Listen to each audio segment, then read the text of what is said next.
morning, good afternoon, and good evening, every single one of you here. This is your host Elias once again back with another episode of Step Up Spurs, and today we'll be discussing the starting 11 for Spurs versus Aston Villa game. Um, Unfortunately, I was supposed to be joined by Dan THFC, and suddenly he has disappeared. Basically, not to say he has disappeared, but he has not appeared on time. Where are you, Dan? You betrayed me again, and you have not turned up. Such a this is something that Dan always does with me. Like he'll say, "Oh, he'll come and join me for the show," and then at the last minute he won't turn up. And as usual, he has done it again with me today. In fact, I specially set up this show because he's told me that, oh, the timing that suits me the best is the one before the game. I'm like, okay, Dan, let's do a show before the game. And then I set up a link, I set up a stream and all that. And then Dan hasn't turned up yet. So if you all see Dan on any stream, let me know. If he's on a stream, let me know. If he's not on stream, if you see him in chats as well, drop him a text, tell him to come get his get his stuff here. Anyways, we'll still start with the discussions here. So Aston Villa game, and this game is kind of like a crucial one for Spurs this season. If I'm not mistaken, it's kind of like let's say if we beat Aston Villa, with the Aston Villa is kind of like out of the race for the for Europa League at the moment. They won't be then going for the Europa League. So this game is kind of like a crucial one. I hope Dan turns up in time so I can ask him some questions rather than me saying all these things. It's kind of like awkward position that sometimes you're in when you're supposed to have a co-host or you're supposed to have a guest and the guest doesn't turn up, so you have to turn the show solo, and that really get things tough for me. And Dan hasn't turned up, guys. So if I'm not mistaken, currently we are at 57 points with 35 games, and Aston Villa are 1 point behind us at 54, and they have played 35 games as well. So tonight it's going to be an away fixture for us and a home game for Aston Villa, and it's going to be a pretty interesting one because last time when we were at Villa Park, I think Villa beat us 2-0. Uh, so it would be interesting to see what we have got right now in us to show to Aston Villa at the moment. What starting 11 will be. What starting 11 will Mason be putting, and we'll see how does this turn out for us, and I will be looking forward to it. But let's see who was there in the comments. So we have Mani Tangadurai. Let me know if I pronounce your name correctly. Yes, hello, it's good to see you both. It's actually not both, it's just me today. As Mr. Dan the fraud has betrayed me. He's not turned up. Hey man, Corey boy, good to see you here. And you never know, Elias. If Villa win their last three games, they might just sneak it. But Conference League looks their best bet. Yeah, I mean, you never know in the Premier League. Anything can happen. But it's going to be a tough one, I think. If I'm not mistaken, statistically, if they lose this game, it's kind of like impossible for them to go into Europa League, if I'm not mistaken. But today, mainly, it would be an interesting one. What do Villa have? Villa is always a tricky opponent in my opinion. Like I would never take Villa lightly. I would never take Unai Emery lightly, and the kind of players that Villa has with the likes of Coutinho and Ollie Watkins, all those players, they can be pretty much of a threat for us. Like it would be really interesting to see what formation they are playing and what formation we are playing as well. It would always be an interesting battle. I think the last game that Villa played, they lost against Wolves away, uh, and I think it was a 4-4-2 for them. Did Coutinho play that game, guys? Coutinho didn't play that game, I think. Yes, Coutinho didn't play that game. I think Coutinho is injured at the moment. Is he back? Hi, big up Goguma. Big up, big up. If you want to join me, let me know. At least I have someone who can join me. As Dan has betrayed me as usual. He has not turned up on time, or either it's someone's birthday and he forgot again. So let me know if anybody wants to jump on. I'll drop the link in the chats. But we'll be having the lineups shortly in about 5 more minutes or 4 more minutes from now. And then we'll see what formation Ryan Mason is putting up and what formation is Unai Emery putting up. And let's see, Mani Unai Emery has mastered his 4-4-2 formation brilliantly. You might be better served playing a 3-4-3. Any formation other than 4-4-2 might weaken your defense and midfield. I kind of agree with that because 4-4-2 is definitely his strength, and you might better serve playing a 3-4-3. I think 3-4-3 should be the one that we should be playing. Uh, Money, if you want to come on, let me know. Yeah, I'll have anybody right now because it gets very annoying for me when I have to do a stream alone. And somebody doesn't turn up on time. Yes, Goguma, as usual, Dan has betrayed me. He always does that to me. I don't know. Maybe my channel too small for him. Link is in the link is in the chat. So if anybody of you want to come on, just join me and let's have the discussion. So let's see here. Money is here, I think, with me. Yeah, Money is, I think, setting up his camera. I just need to see whether Money is wearing his pants. Oh yes, he's wearing his pants. So yeah, You didn't have to. You did not have to throw me under the bus like that. I really don't know why you did that. Why I did? You wanted to know if I was wearing much. Yeah. Yeah. I just wanted to know because sometimes there are trolls who are not wearing their pants and then they are down there. I've done many streams, okay, and we know each other through Eugen's channel, and obviously, I know. If I were to do that, it would be disrespectful to him. It would be disrespectful to you. It's just a terrible joke, as Scott said. But yeah, Manny, you're talking about the 4-4-2 formation. What do you think about that? Oh, sorry about that, because I've actually got the telly playing in the background, and Newcastle have been awarded a penalty. Callum Wilson scored the first one. Can Joel Robles save this, or will Newcastle take the lead? But I have another guest today as well. And looks like Corey Boy. What up, guys? Yes, that's Corey Boy. And Wilson's just scored. It's 2-1 Newcastle. So yeah, the reason why I talk about the 4-4-2 is obviously because. Yeah. You were saying something, Money? So the reason why I talk about the 4-4-2 is obviously because that is the formation that has served Emery well. As an Arsenal fan, I do remember him managing us, and obviously one of the things which kind of cheesed us off during his first season, Corey, boy, I come in peace, okay? You didn't have to walk off after you heard that from me. No, it's not that. It's not that. I think Corey Boy usually has to take care of his dog and his son as well. Well, my son was still with the ex, so I've got another day or two of, as they say, with the dog. I've just got the dog. Yeah. Okay. I hope he's well fed, mate. He's always well fed, mate. Always watered, everything. It's just really annoying. So whenever I try to come on and do a stream or come and talk to people, he's always trying to bite my arm. Yeah, that's dogs for you. I mean, I remember, nursing some motherless kittens. One of them who very nearly died. I nursed that little creature back to health, and they're all quite happy. We gave them to the Blue Cross afterwards, and yeah. But anyway, the reason why I talk about the 4-4-2, and I did mention that whenever Unai Emery's tried to make some changes and tinker with the formation, it hasn't worked too well for him. And as an Arsenal fan, in his first season, we were very close to securing Champions League football, and of course, we made the Europa League final. That was, of course, the season when you lot made the Champions League final, thanks to that brilliant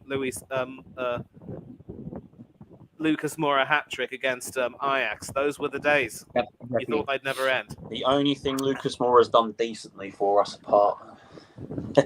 I know I'm going to upset some Spurs fans there, but the guy's given us one good night. That was 6 years ago. Okay, guys, we have the lineups. Let's look at the lineup. It one night in Amsterdam. So it's a 3-4-3. I'll put it up, guys. Just give me a minute.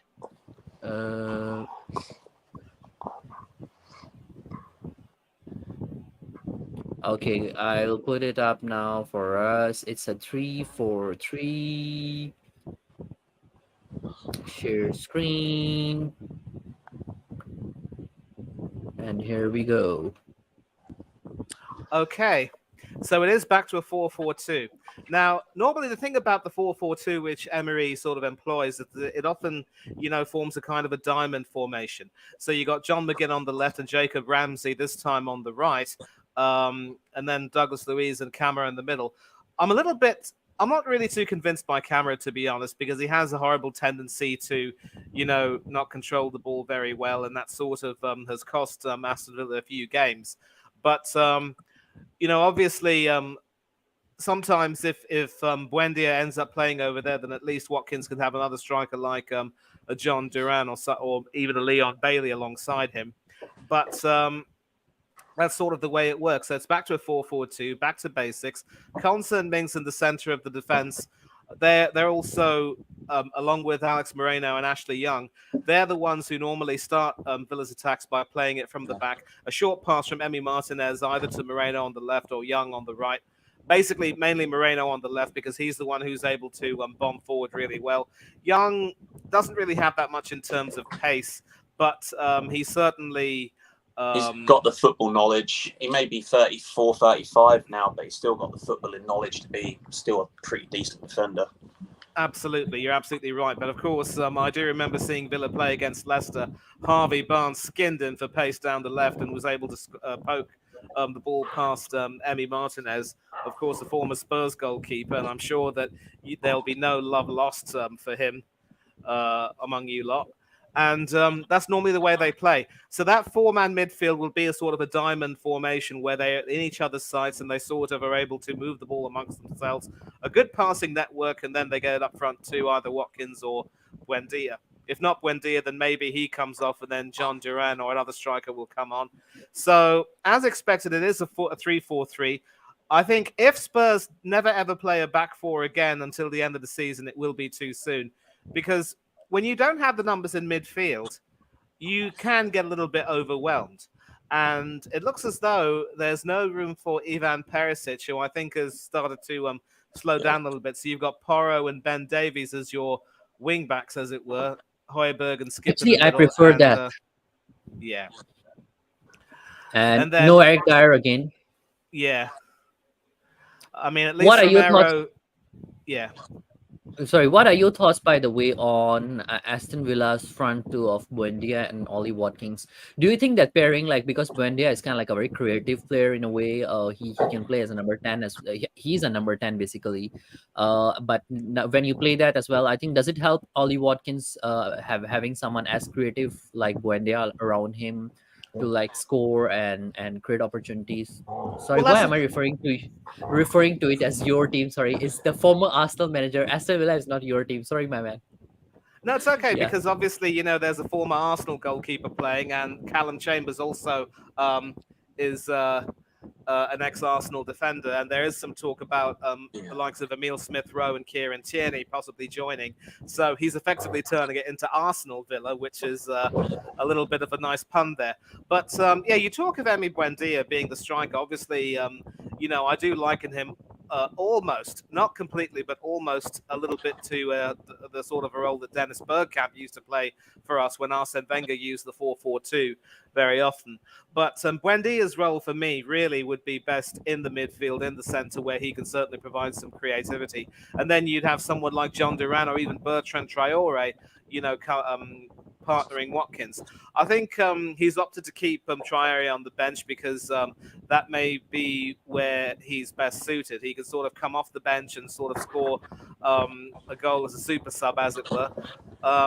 But ideally, you would see Traore and Watkins up front and Buendia in the middle. I really don't have that much faith in Boubacar Kamara to, really start well. And has there been a change to the lineup? No, it's the same lineup. Same lineup that they've been using most of the season, really, isn't it? Do it Diaz and not Diaz, Lewis, because McGinn in midfield, Ramsey and Bailey out on the wings. I think against Wolves, you all had Traore. Yeah, against Wolves, Villa played a 4-3-3, which didn't work at all well. When you weaken that midfield, you're asking for trouble. That's a big problem. Exactly. So you've got to stick to what you know best, and the 4-4-2 works quite brilliantly. And I think Spurs have learnt that lesson. No more 4 at the back. Stick to the 3-4-3 and try and make that work, or the 3-4-2-1 in this case. So who's your lone striker up front? Kane. Kane, definitely Kane. It's always Kane. But it isn't going to be Let's look at the Tottenham side now. Okay. Sure, is it? So we have Fraser Foster in the goal, and then we have Emerson Royal again. He's looks like he's like kind of going into the center back role, alongside Romero and Langley. Langley was kind of like an injury concern over the week, but looks like he's fine. So Well, all the that's good. Spurs No fans, more Eric Dyer in defence. yeah, no more Eric Dyer in defense. I was going to say that's like a good news for Spurs fans. And then you have Pedro Porro as a wing back again. Oliver Skip and Højbjerg definitely, as we don't have the options yet. Ben Davis and in the as a left wing back, and then Heung-min Son. It looks like okay. This one is kind of like a tricky one to predict whether Heung-min Son is going towards the left or Richarlison is going to right. This is always a tricky one. And then Kane up front. Corey boy, any thoughts? Any particular thoughts on the Spurs starting 11? Ben Davis winds me up. Skippy and Højbjerg again winds me up. I think he's an average player. We should be trying Bissouma out from Brighton. The guy has got talent. He's just not given a chance. Why spend 28 million on a player and not use him? Apart from that, Richarlison, Kane, with the so-called Kulusevski talks this week of him not being apparently happy at Spurs. I'd rather have seen him over Richarlison. Pedro Porro Leeds have just Royale, I think that's equalised. what we'll set up with next season as well, with Royale and Emerson. Is it the Villa game where the Newcastle game? Yeah, Leeds have just equalised. It's Christensen with about 12 minutes or so to go, and I think it's probably what they deserve. But if Leeds don't win, they're going to rue that penalty miss from Patrick Bamford in the first half. Sorry for interrupting, boys. No That's worries, right. no worries. Yep, Corey boy, continue. Pardon? Yeah, you continue, Corey boy. Oh yeah, it just says about from last week. You know, I was going on about Kulu and the whole sort of talks. Apparently, he's not happy at Tottenham this year, and apparently could be going back to Juve. And if we let him go, that's a big mistake. The guy's been injured most of the season, so we haven't really been able to see him play. Apart from that, Richarlison still winds me up. 60 million quid and 3 goals. That's equal to 20 million a goal so far. I was saying about obviously Bissouma not getting the chance over Højbjerg. I think Højbjerg is a very average player, to be honest. Emerson Royale and Pedro Porro, that's going to be the setup that we're going to go with next season. You'll watch. We just need to sort out the defence properly. Hopefully get a manager in and a director of football that can get decent enough players in and start clearing out the trash that we don't need anymore. It's nice not to see Eric fail Dyer in defence again this week. It's great to see. Finally, people are starting to listen to the fans about Dyer, but the guy keeps on getting contract after contract each season, so makes me scratch my head. Corey boy, let me ask you a question. Who do you think would be playing on the right side? Would it be Richarlison or would it be Son? Son would be on the left, Richarlison would be on the right. Son on the left and Richarlison on the right, as usual. I think that's the last game, I suppose. Sonny is always out on the left, isn't he? Yep, exactly. Let me ask you another question as well. Do you think that this formation of 3-4-3 may look something like a 4-4-2 in a way? It'll probably be utilised as a 4-4-2, but who's going to be dipping back? It won't be Son. It'll have to be Richarlison behind Kane and Son. But then Kane's always coming back to collect the ball. I think the way it can look like also is like some of the YouTubers have been trying to predict that as well. That you can have Son on the left wing and Porro on the right wing. Then you have Højbjerg and Skip in the middle with Emerson Royale, Langley, Romero, and Ben Davis forming the back four. So it's a 4-4-2 with 2 wingers and Son coming back as a winger in the midfield sort of thing. Do you think that the formation may give some form of that vibe as well? I think we should be just going to a 4-2-3-1. This 3-4-3 all season long has been hit and miss. I don't think the players really know what they're doing in a 3-4-3. We really haven't got the players for a 3-4-3 either, have we? To be honest with you, Ben Davis is an okay player, but he's not doesn't wow me whenever he's on the pitch. But we haven't done any better when we tried something else, right?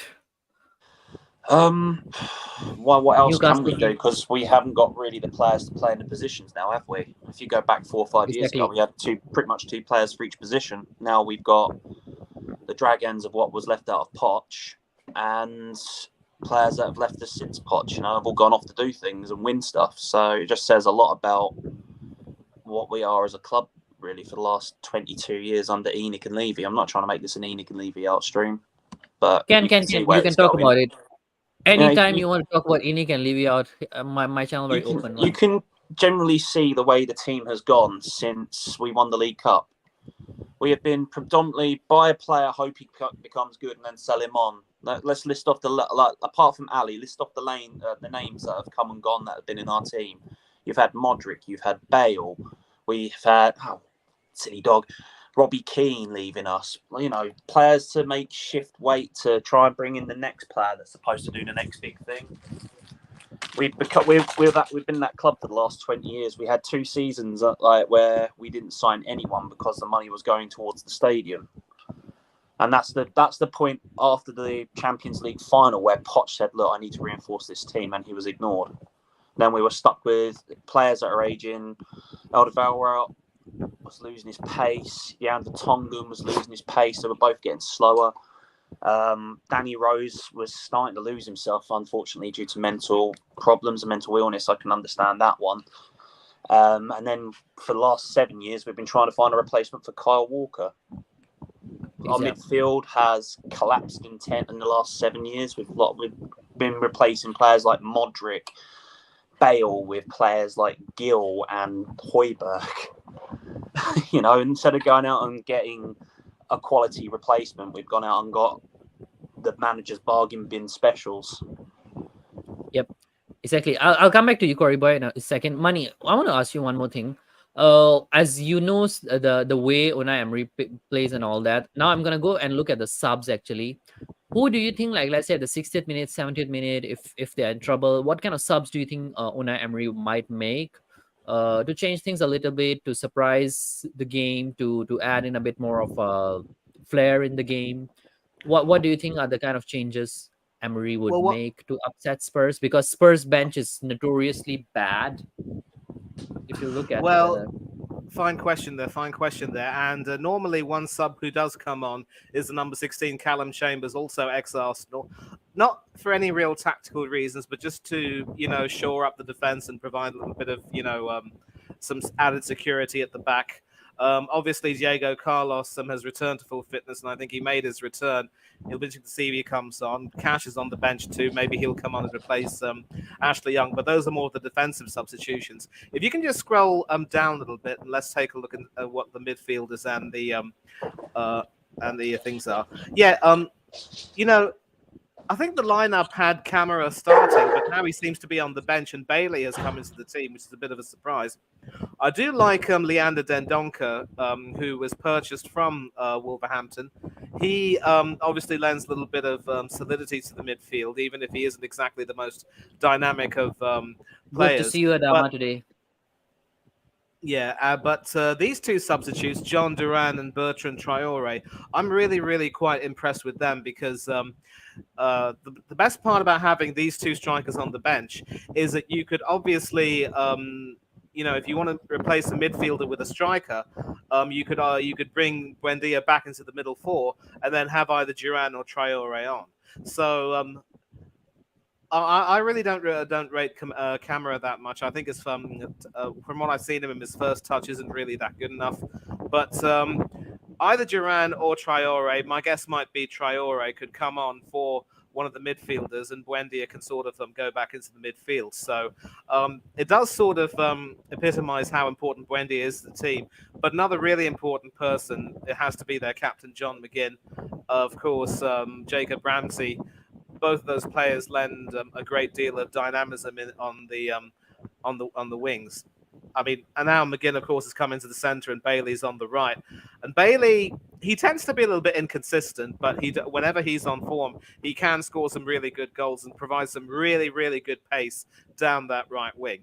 So it looks as though if this is the lineup that they're going to play, you might have to be very careful about Leon Bailey. And I think Ben Davies might have his work cut out trying to stop Bailey from going forward. So yep, I don't know whether it's a sort of a last minute tactical change or whatever. It's a bit surprising, but yeah, I'm a bit surprised as well. Like they're not playing Traore there.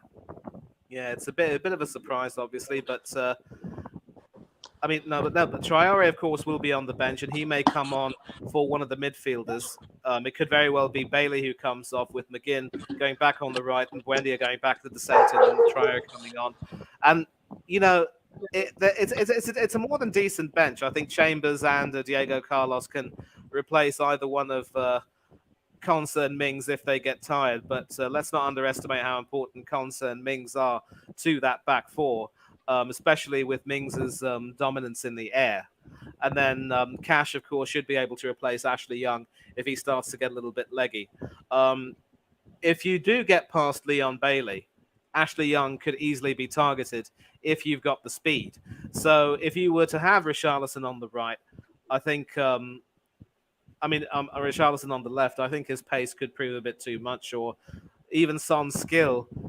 Ashley Young will have his work cut out too today. Yeah, exactly. Like, I mean, I'm not so concerned about the pace of our forward line. Son has a great pace as well. Lately it has reduced, but I think still he can match the Aston Villa defenders. The other one, definitely Richarlison. I think although the thing about both our wingers is that their finishing, I think lately has been struggling. I'm not a fan of Richarlison's finishing and his quality in the final third. He has not shown up much lately. But definitely pace wise, he's still kind of up there. Corey Boyle, I want to ask you one more thing. Go for it, my friend.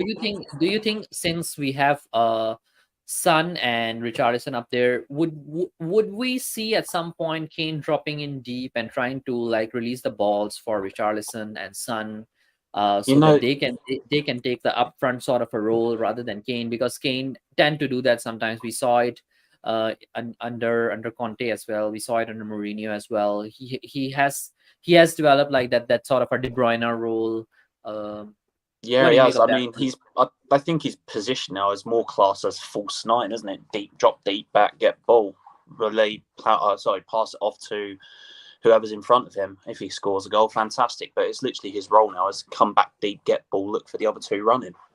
And that's not where I want to see Kane. Although he is fantastic at it, I want to see him in front of goal. Yeah, I prefer him in front of the goal as well. But sometimes, like, let's say, why I don't mind particularly that particular role is because we don't have anybody who is creative. Like Højbjerg, you can rely on him for creativity. You can rely on him because he's more of a box to box sort of a midfielder. There's no form of creativity in there in the Spurs squad. So we sometimes do need Kane to like feed Richarlison, feed Son, and both Richarlison and Son, they are fast players. They can break the defenses at times. And yeah, if you both have someone of them like have a different skill behind set the as well, ball. don't they? Yeah, exactly. So Richarlison's more of a flair player than what Son is. Son has that in his locker, but Son's really one of those who wants to be in front of goal scoring and being the hero, which we all love. Big up, Guguma. Hey, Guguma. It's the first time I've ever talked to you in a while. Hi. Guguma. Hi, everyone. Hi, Corey. Hi, Elias. Hi, Manny. Hey, let me put us into the group layout and change this layout a bit, because since you've seen the lineups. Yeah. So, I mean, I am pretty much concerned about the creativity against Aston Villa as well, because this is another thing I think Money can tell you. Like when you play a team like Aston Villa, who relies heavily on their defense and their midfield, forming that sort of a 4-4 sort of a block, which is almost like parking the bus. Not really a bus, but it can feel like a very deep backline play. You do need someone who can find find the spaces, giving some creative input from the deep lying areas. We don't have Bantancourt. He was doing kind of like some stuff like that for Kane and Kulu in a way. We don't even have Kulu right now, who is another player who do something creative that well, because I think currently our forward line is mainly the wingers specifically. Both of them, they rely heavily on their pace. They are not like extremely creative players. So, Money, what do you think that having a creative player like Kane and Kane dropping in deep is something that we would need to pass the defending line of Aston Villa? See, I like the idea of Kane going back into dropping deep and coming sort of into that front three, as you said, because maybe it'll lend some impetus to the front line. But the big advantage of having Kane as the lone striker up front is that if Mings and Konsa are not on their game and if they're unable to watch closely, he can still come in behind them, and obviously as a poacher he can score some goals. That being said, I do like the idea of him sort of dropping back in and allowing either one of Richarlison or Son to, come right in. And that has been pretty much the case in most of your wins I've seen. I do remember watching one performance. I think it might have been the home game that you lot played against Manchester City. And that, if memory serves me right, that was more or less what happened. So when you sort of, it's a little bit like what I'd call the... I don't know what you. It's a little bit like one of those arcade games where you whack a mole down and another one comes up. I'm not calling your players moles or anything of that sort, but You can just call when you them. think, I don't yeah, mind. just when you think you're done with one, another one pops up. So I do like the idea of having Kane sort of drop back in. You could almost certainly have something resembling like a front three with all of them along that line, which could overwhelm the back four. So Kane does provide you options, and now that sort of gives you an idea why he starts for Gareth Southgate for England ahead of Marcus Rashford. Although Rashford is probably, with a bigger. I mean, obviously Rashford is a terrific striker as well, but with Harry Kane, his goals record in games played for England is second to none and speaks for itself, really. But to answer your question, I think Kane does give you the option of dropping back in, but if you have him as a lone striker, I think that in itself could be the threat. But if you remember the game this season when Spurs played Aston Villa at the Tottenham Stadium and Villa won 2-0, Yep. what exactly was the formation that day? Because I'm pretty certain Three that four Kane three. played that game. 3-4-3. I Right. think we played usual. Spurs was in Aston Okay. Villa. I think it was 3-4-3. The usual Conte tactics. Spurs was in Aston Villa January 2023. Let me just have a look at it. Yes, so it was Buendia who scored one goal, and it was Douglas Luiz who scored one goal. 3-4-3 with Kane. Brian Hill was the player who was playing as a right winger, and Son was the left winger. We didn't have Richarlison fit. Yep. So that was like kind of like a bad time for Spurs because we didn't have Richarlison fit. We didn't have Kulusevski fit, and I think we didn't even have Bentancur fit, if I'm not mistaken. Right, Did right, we have? right. Yes, we didn't even have Bentancur.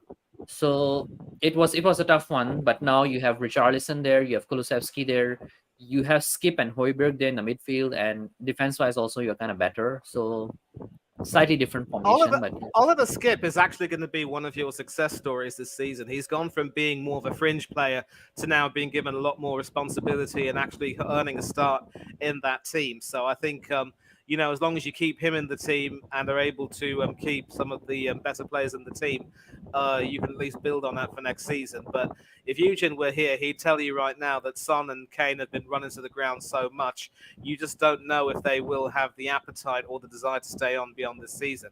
But Skip has been a success story. And you mentioned that game.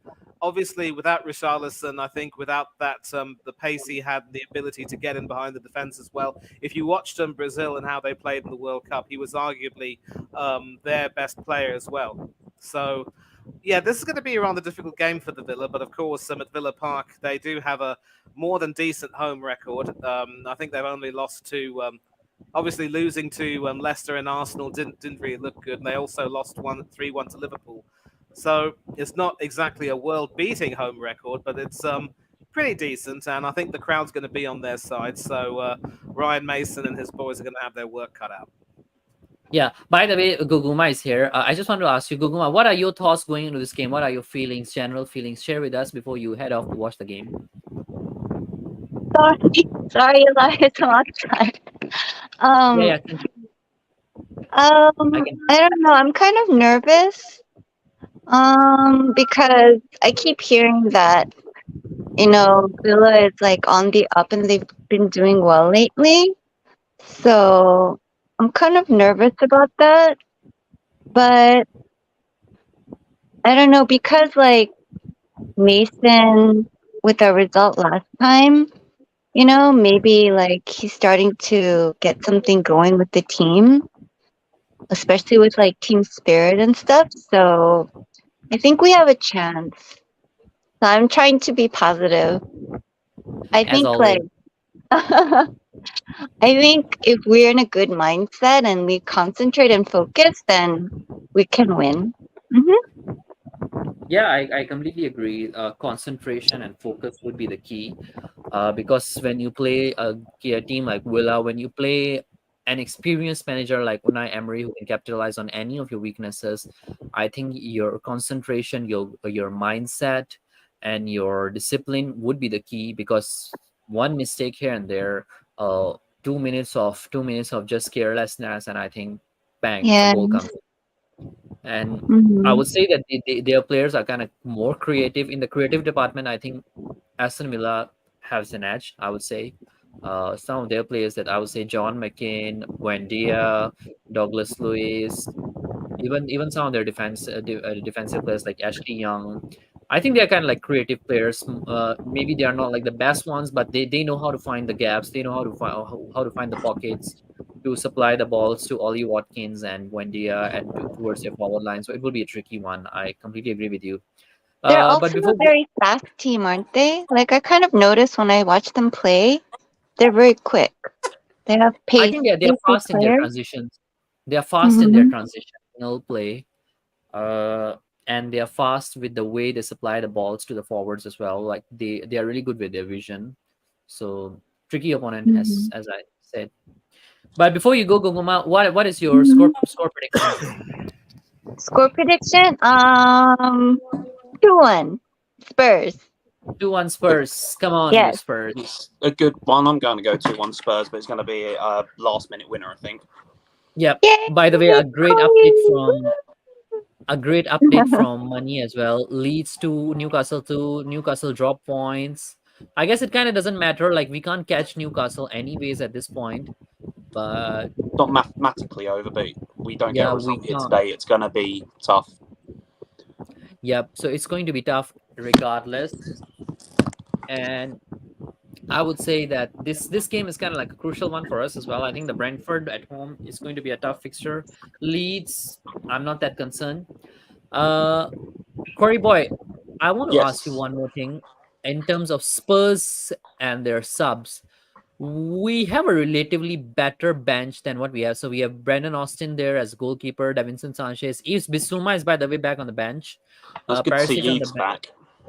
Sorry? It's good to see Yves back, Yves Basuma, to be Yeah, honest with Yves you. is back. Our bench is still weak.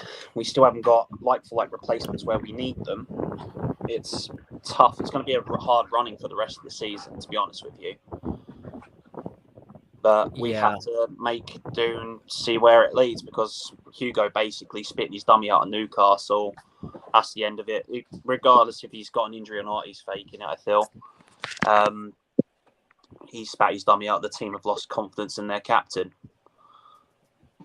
And now you've Yeah. got Mason Mount is playing. That's it. Mason Mount's playing his mates. So that's the way I look at it. Yep. By the way, Leeds picked up a red card, but still they managed to avoid a loss. Money, what do you think are going to be the Spurs sort of impact players from the bench? You have Lucas Moura, Kulusevski, Danjuma, Sar, Craig, Perisic, Yves Bissouma, Vincent Sanchez. Let me know your thoughts. I still, think that Ivan Perisic is quality, Big and up, he's Goguma. still doing the business for Big Croatia. up. I do Thank understand. you. Bye, Goguma. I Bye. do. I do take the point that a large number of you Tottenham fans are really, sick and tired of Perisic. You think that he's a bit, old and maybe inconsistent. But listen, he obviously, when he plays, he lends a great deal of, oomph to the side. Maybe, given his, decreased stamina, perhaps he might not be expected to start. But if he comes off the bench, as long as Kulusevski and Perisic are off the bench, the two of them together should be able to cause a little bit of trouble, especially if they end up having to replace Davies and Porro on the wing. I do like Porro, who has looked good, but I just think that with their experience, Perisic and Kulusevski should be able to add a little bit more. You mentioned Lucas Moura. I think Corey Boy said it perfectly with a little bit of a harsh sounding but perhaps accurate jab that night in Amsterdam would probably be the sum total of Moura's impact at Tottenham. But Well, I just haven't go really back to seen. the Liverpool game. Go back to the Liverpool game. You bring him on, he makes a mistake. Apollo, get down. Get down. Yeah, so I think we can probably leave Lucas Moura out for now. Although, if you have to replace one of the front three, then I suppose he might really be the best option that you have. You can't play Kulu or Ivan as a striker, you see. So those you mentioned those three and Danjuma, right? I think Danjuma can certainly come into the midfield and maybe replace either one of Højbjerg or Oliver Skip. And of course, it was Danjuma who equalised against Bournemouth, only for Dongo Otara to break your heart. I'm sorry to have to mention that, but I did see the highlights. And so any one of those three, those four, could come on and really make a bit of a difference. And I don't even know if Dyer's in the squad. What are your defensive substitutes? I want to know. Defensive substitutes. I think Dar would be there. I don't think he will be dropped that soon. Or is he dropped actually? Let's just have a look. Oh yes, Dar is not even a sub, guys. Wow, that's Fantastic to see him nowhere near the first team. Maybe yeah, finally that's a good we've news seen the light with him. That's a good news for all the Spurs fans. Eric Dyer is not even on bench. Yay! Can we start the party before the match? Yep, let's have party tonight. A win and celebrate that Eric Dyer's nowhere near the first team. I'll take that. And let's say we party now and then we lose due to an error from Langley or Romero and then party crash. I also might like to say that earlier in the season, Emerson Romero was pretty much a hate figure for you guys. I think a lot of you didn't really like him in the team as sort of a right wing back, but maybe moving him into the center. Maybe moving him into the center might have been the best thing for him, because at least now you don't see him, making too many mistakes. Romero is still, despite being a world champion, very, very hit and miss. And I think that game against Newcastle was absolutely diabolical. He's very lucky to still be in the scheme, a part of the squad in the scheme of things. Yeah, man. Yeah. Seriously, that guy has a tendency to sometimes really make some really stupid tackles. And sometimes the thing that annoys me the most about Romero is that kind of tackles that he makes are not like the necessary sort of tackles. He makes the tackles in the middle of the park when there's absolutely no need to make a tackle. It's not even your place. It's not even your position. You go in that area and then you try to tackle an opponent. If you're making a tackle in the final third, I understand that as a center back you have to do that. But in the middle of the park where the midfield can't do something, it's just silly in my opinion. Yeah, I've been saying for ages he needs like a Vidic or a Rio next to him to be like, you here, you there, stay there, instead of him going off and making these rash decisions that can either get him booked or sent off. I believe there's a good player in there. He just needs another two decent centre backs next to him to be able to pull the line a bit better. Yeah, and mate, he needs to kick up. He needs to kick up the arse. I mean, with Argentina, he had Otamendi to sort of keep him in check. Yep. But having said that, Otamendi wasn't exactly perfect. So I get where you're coming from, definitely. The only problem is, I mean, he's Argentinian. He might have a bit of the South American streak flair, they say. Flair. The South American flair and the energy. Or the temper. Yeah, you can say that as a temper as well. Yeah, but one thing I think we often forget is Romero is a really young player. Like, he's only 23, 24. He's not that old, actually. And when he joined us, he was 22. He was 22. Like, that's how a center back always need a mentor or a guide or like a senior player. And when you have Romero playing with players like Dyer and Davis, players that aren't on the same level as him. Yeah, or even likes of Emerson Royale or whatever you have in the defense. Like, that doesn't add any form of element onto your career, onto your growth as a center back. So I kind of like don't blame him, but still I think he's like the best defender that we have at the moment. But Corey boy, your score prediction, I guess 2-1. 2-1, last minute winner. I feel it's going to be a really long, thought out game. Again, our midfield looks suspect because I've never rated Højbjerg. He's an average player doing his job. He's told by managers to go do this, and he does it. So, Skippy, young, raw, still in the ways of Premier League sort of stand-ins. He's still young. He still needs to learn his way. Once we get Bentancur back and Skippy, our midfield will look good. But then we've got no Bentancur till November. So even next season, it's a struggle, in midfield, unless we go out and sign some quality in midfield, a creative player like Maddison, maybe. We need someone like that. If you beat Arsenal to getting James Maddison, I'm going to shave my head. The fact that Maddison's also I thought you guys were going for he supports the Declan game, Rice more than Maddison. We weren't willing to shell out the money to get Mykhailo Mudryk to come to Arsenal, and people think that we can get Declan Rice. Nah, Declan Rice isn't going to leave chance. West Ham for at least 120, 130 million. But then It's if going they to get be a big million. It's going to be a big transfer for him. Yeah. So James Maddison, I think course, if he wins the Conference League, mind you, that's probably going to add another 10 million bob to his value. But then if he wins the Conference League, does he stick around with West Ham to play Europa next season? Exactly, that's what I'm saying. It might add a bit more to his value. So we're going to see who will go in for him. It could very well be that. It could very well be, mind you, that City might go in for Declan Rice and offer Calvin Phillips as a make-weight. Yep, exactly. I feel sorry for Calvin Phillips. He got injured at the start of the season. He is a good player. You know what? I'd even take him at Tottenham and give him a chance. Calvin Phillips? Yeah, he is a good player. He's a good enough player. He's a good player. Just substance to circumstance, really. At City, you got the likes of Kevin De Bruyne in front of you. God knows who else. Pedri. Not Pedri. Whatever his name is. That Man City love. I mean, Rodri. I don't know. Yeah, there you go. You're basically fourth or fifth choice down the line behind others in front of you. You brought in because you had a good World Cup. And then circumstances led him injuries. He was bought while he was injured and hasn't had the chance to really prove his worth at City. Maybe City keep him around for another season, see if he does a Grealish and actually wakes up. What do you guys think of this comment? We have too many players like Calvin Phillips.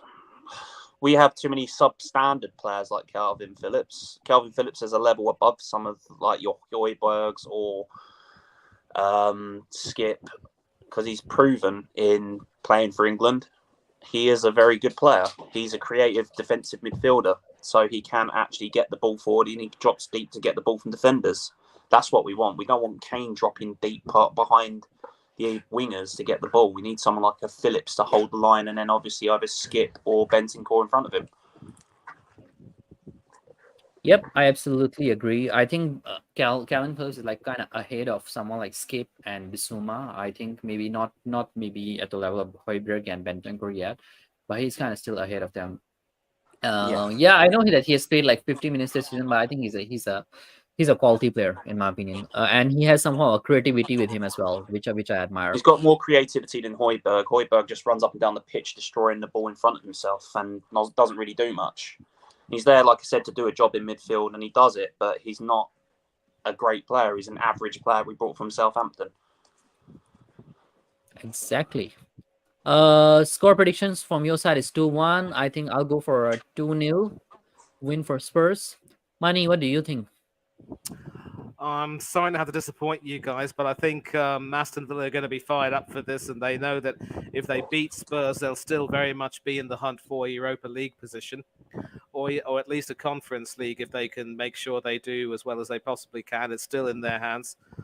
Losing to Wolves was disappointing, but again, it's how they bounce back, and I think this will be a tight game. I think they should be able to win 2-1. It could very well be Watkins and Buendia with the goals. Probably, I'd have to say Richarlison with the Spurs reply. If Richarlison scores today, I'll eat something that I don't like eggs or something, just to okay, and I'll record it and put it on YouTube. Are you vegetarian, by the way, Corey boy? No, I do like meat, but I don't really eat much of it. It's too expensive in my country to go out and buy a burger. Oh, really? Oh Yeah, the price of meat over is ridiculous. Yeah, We've got the ridiculous. cost of living like everybody else has around the world, but the prices of meat have shot up so far that even to have a roast dinner on a Sunday seems a bit of a long shot nowadays. It's a luxury. I can definitely get that. And of course, in America, you wouldn't have that problem because burgers at McDonald's are dirt cheap. You know that. Yeah, well, McDonald's is dirt cheap in England, but then it's the cost of going out to town. You still got to spend like 10 quid to go to town in my town nowadays. I feel you, mate. Yep. I mean, it would help if you lived not too far away from McD's. You could just walk by and get your grub and go home. But sadly, that's not the case. Nah, Yep. I mean, with like delivery companies and all that out there now, like Deliveroo and all that lot, you can order, but then it costs them £6 to deliver your food for you. So you could spend your money on your Mackie D's, but then the cost of delivery is the same price as buy a large meal. So. Exactly, man. I'm gonna go for 2-0, and yeah, guys, I'll be live next. I don't know when. My guests are not coming to my channels these days, as you know. Dan hasn't still replied me, and in 5 minutes he's actually gonna start his stream. If you all see Dan there, go and flood his chat and see Dan. You don't turn up on time. Go to Dan THFC's channel and put it in his chat there. Dan, you are a tardy boy. Flood his chat with that sort of comments, guys, if you can, because he didn't turn up. He told me I specially sat his stream because of that, the timing that he can make it, and then he doesn't come. That's like such a disgrace. But guys, big up to Cory Boy and Mani for seeing my stream today, and to Goguma who came on and shared their thoughts with me, because otherwise I'll be just talking to myself and my laptop. Big up to you guys for coming on. Thanks for all of that. Money, where we can find UHD? You have a channel, right? No, I don't actually have a channel of my own, but you can find me on several channels on YouTube.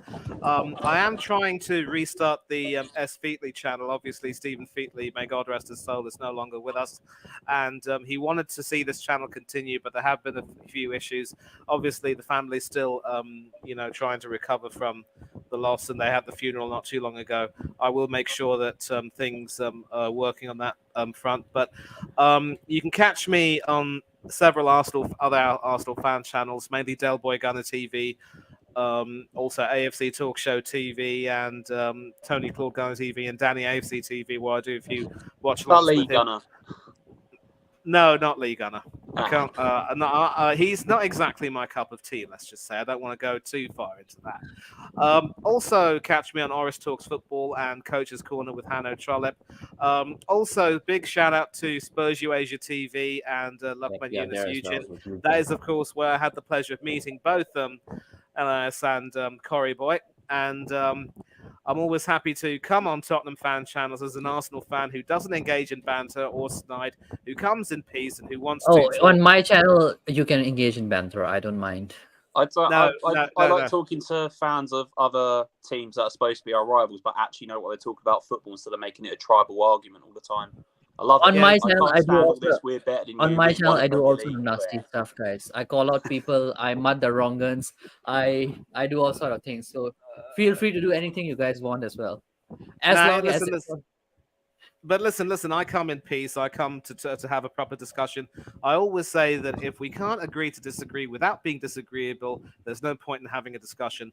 Let's be respectful and treat each other better. Yeah. Social media. Catch me on Instagram at MannyThungatherai1981, which is my full name and my year of birth. You can catch me on Twitter at Thungatherai1981, having a few friendly discussions with Arteta inners who clearly have no tactical knowledge of which to speak, unlike my two co-panelists here. Nothing much else to say. I hope you enjoy the rest of your weekend. Good luck to both Spurs and Villa and all the other teams playing today. Well done to Leeds for securing a point, although it could have been 3. Well done to Newcastle for hanging in there. Enjoy the rest of the football this weekend. Be safe, be happy. Don't do anything that the three of us wouldn't do. But for now, it's time for me to leave. Big up. See you later, Manny. Thanks, Cory Boy, for coming on as well. And as always, what? You want to say something? I was just about to say, Terima kasih to you. Thanks a lot. Terima kasih money for coming on. And guys, if you all wanna catch me on, yeah, unfortunately I would be at Dan's stream as well. I'm actually gonna roast him later on at the watch along. You Because he do didn't that. turn You up on do time. that. I am gonna And- do that seriously. Corey, if you want a Saturday roast, mate, you can see that right now. Dan's watch along. I'm actually gonna roast him today seriously because he I'll did go on that. Dan's channel and be like, where were you? Dan, you've gone missing since the Spurs trophies have gone missing. He's gone missing just like the Spurs team have gone this season. Exactly, mate. And as always, Louis out. Purple and Enoch gold. out. The Lewis club is out. gold. Lewis out. Cullen out. Enoch out. Louis out. Dyer out. And come on, you Spurs. Come on, you Spurs.